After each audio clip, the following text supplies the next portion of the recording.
नमस्कार दोस्तों, आप सभी का फिर से तहे दिल से स्वागत है इस 90 डेज चैलेंज के एपिसोड नंबर 3 में। दोस्तों, ये जो फरवरी मार्च का महीना होता है ना, 10th और 12th बोर्ड का एग्जाम होने का टाइम होता है और उसके साथ साथ बहुत तरह की कॉम्पिटिटिव एग्जाम का भी समय होता है, जैसे कि IIT JEE, नीट और बहुत सारे कॉम्पिटिटिव एग्जाम का होने वाला महीना होता है। ऑफ कोर्स अगर एग्जाम है तो हर स्टूडेंट की यह चाहत होती है कि वह पढ़ाई करे और पढ़ाई करके अपने एग्जाम में अच्छा मार्क्स लेकर आए। लेकिन मैं आपको बता दूं कि ऐसे बहुत कम स्टूडेंट होते हैं जो कि एग्जाम के लास्ट टाइम में पूरी तरह से फोकस्ड होकर के अपनी पढ़ाई को कर पाते हैं। अधिकतर स्टूडेंट तो एग्जाम के डर से पैनिक में रहते हैं, डरे हुए रहते हैं कि उनका एग्जाम कैसा जाएगा, क्या उनका एग्जाम खराब जाएगा या अच्छा जाएगा, उनके नंबर कैसे आएंगे, नंबर कम आएंगे या ज्यादा आएंगे, फिर उनके पेरेंट्स क्या कहेंगे। इस तरह के बहुत सारे डर स्टूडेंट के मन में घूमती रहती है। तो आज की वीडियो में मैं आपको यही बताऊंगा कि आप अपने एग्जाम के लिए बेस्ट प्रिपरेशन कैसे करें, कैसे अपने एग्जाम में आप अच्छा मार्क्स लेकर आ सकते हैं। और यहाँ तक कि अगर आपने इस वीडियो में बताए के 6 तरीकों को, 6 टिप्स को फॉलो किया तो आप टॉपर भी बन सकते हो। दोस्तों, आपने वह कहावत तो सुना ही होगा कि अंत भला तो सब भला। अगर लास्ट के 2-3 महीने आपने बहुत ही बेहतर तरीके से अपनी पढ़ाई करी और जो भी आपने पढ़ा है उससे बेटर तरीके से रिवाइज करके एग्जाम दोगे तो हो सकता है कि अब तक जो आपके क्लास के टॉपर था उसे भी आप पछाड़ करके आप अपने क्लास और स्कूल का टॉपर बन सकते हो और अपने एग्जाम में अच्छा मार्क्स लेकर के आ सकते हो। आज के इस शानदार वीडियो में मैं आपको वो 6 तरीके बताऊंगा जिसे फॉलो करके आप किसी भी एग्जाम का टॉपर भी बन सकते हो। और अगर आप सही में एक सच्चा स्टूडेंट हो और अपने एग्जाम में अच्छा करना चाहते हो, टॉपर बनना चाहते हो, तो आप इस वीडियो को पूरा देखिएगा। पहला टिप्स है ऑलवेज डू सेल्फ स्टडी। अगर हमें किसी भी एग्जाम को क्रैक करना है ना, तो हमें कोशिश करना चाहिए कि at least 6 hours per day self study में इन्वेस्ट कर सके। और जब भी हम टाइम इन्वेस्ट करें तो हमें एक आइसोलेटेड प्लेस पर होना चाहिए, जहाँ पर कोई भी ना हो, मतलब कि वहाँ बिल्कुल शांति होना चाहिए। हमारा स्मार्टफोन दूर हो, हमारा इंटरनेट ऑफ होना चाहिए और कोई भी हमें डिस्टर्ब ना कर सके। इसके लिए कॉल न्यूपोर्ट नामक ऑथर ने अपने बुक डीप वर्क में 3 मेथड्स दिए हैं, जिसमें सबसे पहला आता है मोनास्टिक अप्रोच। इस अप्रोच के अनुसार जब तक हमारा एग्जाम क्लियर नहीं हो जाता तब तक हम एक मॉन्क की तरह, यानी साधु की तरह, तपस्वी की तरह सबसे दूर रहते हैं और सिर्फ अपने गोल पर ही फोकस करते हैं। दूसरा अप्रोच है बाई मॉडल अप्रोच। इस अप्रोच के अनुसार हम थोड़े दिनों के लिए किसी ऐसी जगह पर जाते हैं जहाँ पर हमारा सेल फोन ऑफ होता है और वहाँ पर कोई भी किसी भी तरह का डिस्टरबेंस नहीं होता है। और उस जगह पर जाकर के थोड़ी देर फोकस करके पढ़ाई करने के बाद हम फिर से थोड़े दिनों के लिए एक नॉर्मल लाइफ में आते हैं और कुछ देर थोड़ा रेस्ट करने के बाद, रिक्रिएट करने के बाद फिर से दोबारा उसी जगह पर चले जाते हैं। तो अगर आप चाहो तो आप इस मॉडल अप्रोच से भी अपनी पढ़ाई को, अपनी सेल्फ स्टडी को कर सकते हो। तीसरा अप्रोच है जर्नलिस्टिक अप्रोच। ऐसे लोग जिनकी लाइफ थोड़ा एक्सट्रीमली बिजी है, जैसे कि अगर किसी की जॉब है, वे इस टेक्निक को यूज कर सकते हैं। जब भी आपको फ्री टाइम मिलता है तो आप डीप वर्क करने लग जाते हैं, चाहे फिर आपको सिर्फ 15 मिनट से फ्री क्यों नहीं मिला हो। इतने छोटे टाइम के लिए भी आप अपना मोबाइल बंद करके पूरी तरह फोकस होकर के अपना सिलेबस खत्म करते हैं। अब टिप्स नंबर 2 की बात करते हैं। टिप्स नंबर 2 है अपनी पढ़ाई को फईमान टेक्निक से आप अच्छी तरह से कर सकते हो। फईमान टेक्निक के अनुसार ऐसा माना जाता है कि आप अपनी पढ़ाई खुद नहीं कर रहे हो, बल्कि आप अपने माध्यम से किसी और को पढ़ा रहे हो और ऐसा समझकर, ऐसा मान करके आप अपनी पढ़ाई को करते हो। कई स्टूडेंट को ऐसा लग सकता है कि वे इस टेक्निक को यूज नहीं कर सकती क्योंकि उनके घर में स्पेस कम है और इससे उनके घर वाले डिस्टर्ब भी हो सकते हैं। तो इसके लिए आप अपने वॉल्यूम को थोड़ा कम करके बोलिए, इससे घर में डिस्टर्बेंस भी नहीं होगा और आप अपनी पढ़ाई भी कर लोगे। वैसे आप अपनी वॉइस को रिकॉर्ड भी कर सकते हो ताकि बाद में आप उसे सुन करके अपना रिवीजन भी कर सको। तो दोस्तों, इस मेथड से आप 10 से 12 घंटे की पढ़ाई को 4 से 6 घंटे में ही पूरा कर सकते हो और अपनी पढ़ाई की एफिशिएंसी को बढ़ा सकते हो। अब टिप्स नंबर 3 है always take break during study.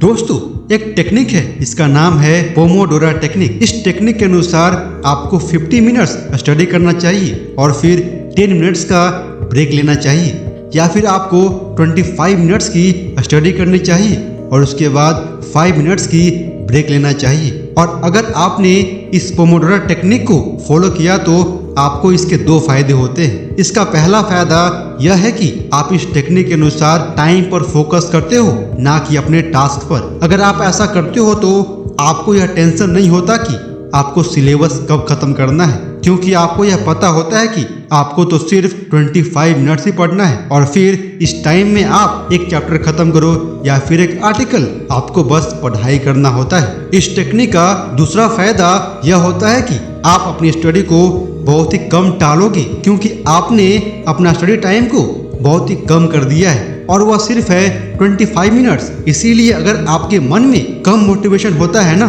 फिर भी आप अपने मन को इजीली कन्विंस कर सकते हो कि यार 25 मिनट्स ही तो पढ़ना है, चलो पढ़ लेता हूँ। फिर चाहे 10 लाइन क्यों ना पढ़ना पड़े या हम 25 मिनट्स में एक सेक्शन ही क्यों ना पढ़े। और फिर अगर आप 25 मिनट्स पढ़ने जाते हो तो इससे आपका एक मोमेंटम बिल्ड हो जाता है और हो सकता है कि आपका वह 25 मिनट्स अगले 1 घंटा में बदल जाए और वह 1 घंटा अगले 2 घंटा में बदल जाए और इस तरह से आपकी पढ़ाई पूरी हो जाएगी। मैं क्या कहना चाहता हूँ इस बात को आप समझ रहे होंगे। अब चौथी टिप्स है कि सिर्फ एग्जाम पॉइंट ऑफ व्यू से ही पढ़ें। यह स्ट्रेटेजी कहती है कि हम जो भी पढ़ रहे हैं उसे हम सिर्फ अपने एग्जाम के लिए ही पढ़ना है, यानी कि कोई भी extra content, extra chapter, extra lesson को बिल्कुल भी नहीं करना है, क्योंकि कोई भी चीज आप पढ़ रहे हो अगर उसके एग्जाम में आने का प्रोबेबिलिटी यानी चांस बहुत ही कम है तो वह आपका एक बहुत ही बड़ा टाइम वेस्टर है और इससे आपके एग्जाम को क्लियर करने की प्रोबेबिलिटी बहुत ही कम हो जाएगी और साथ में आपके एग्जाम में मार्क्स भी कम आएंगे। इसीलिए आप अपने एग्जाम की परफेक्ट सिलेबस को,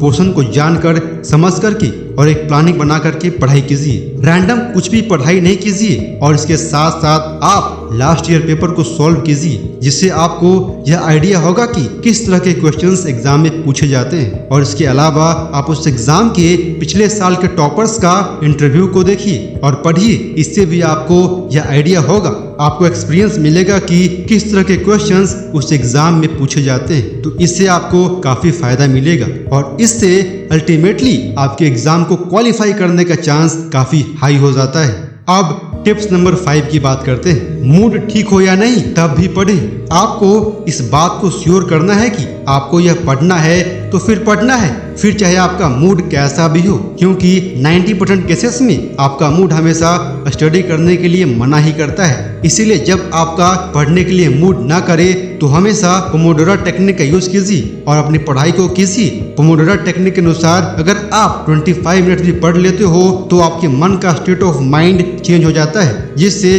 काफी हाई चांस होता है कि आप 25 मिनट्स को अगले 1 घंटा में बदल दो और 1 घंटा को 2 घंटा में बदल सकते हो। इससे आपकी पढ़ाई ज्यादा हो सकती है और इसके साथ साथ आपका सिलेबस भी ज्यादा पूरा होगा। अंतिम और आखिरी टिप्स की बात करते हैं। शिकायत करना बंद करो, काम करना शुरू करो। आप में से मैक्सिमम स्टूडेंट यह कंप्लेन करते रहते हैं कि भैया मेरे पास घर नहीं है, मेरे पास रहने का जगह नहीं है, मेरे पास लाइब्रेरी में जाने का पैसा नहीं है, मेरे पास कोचिंग में जाने का पैसा नहीं है। और हो सकता है कि एक्चुअल में आपके पास रिसोर्स की कमी हो, लेकिन इस कंडीशन में भी आपके पास 2 ही ऑप्शन है। पहला ऑप्शन यह है कि आप एक अच्छी सी स्क्रिप्ट तैयार कर लो अपनी कई तरह के बहानों की, जैसे कि मेरे पास यह नहीं है, मेरे पास वह नहीं है, अगर मेरे पास ये होता तो मैं यह कर लेता, अगर मेरे पास वह होता तो मैं वहां चला जाता।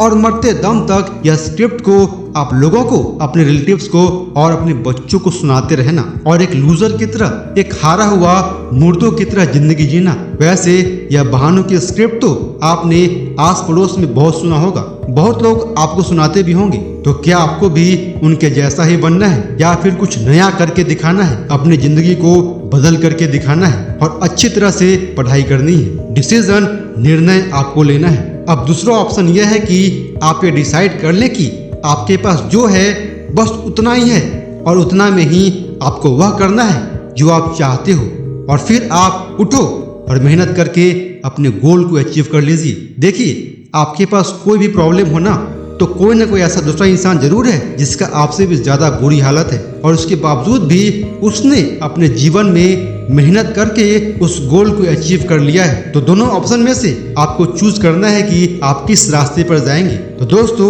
यह थी वो 6 टिप्स, 6 बातें जिसे अगर आप फॉलो करोगे तो निश्चित रूप से, जैसा कि मैं आपको बताया था कि आपका एग्जाम अच्छा जाएगा, आपके एग्जाम में अच्छे मार्क्स आएंगे और आप एक टॉपर स्टूडेंट बन जाओगे। तो दोस्तों, आज की वीडियो में इतना ही। मिलते हैं अगले वीडियो में। जय हिंद दोस्तों, वंदे मातरम।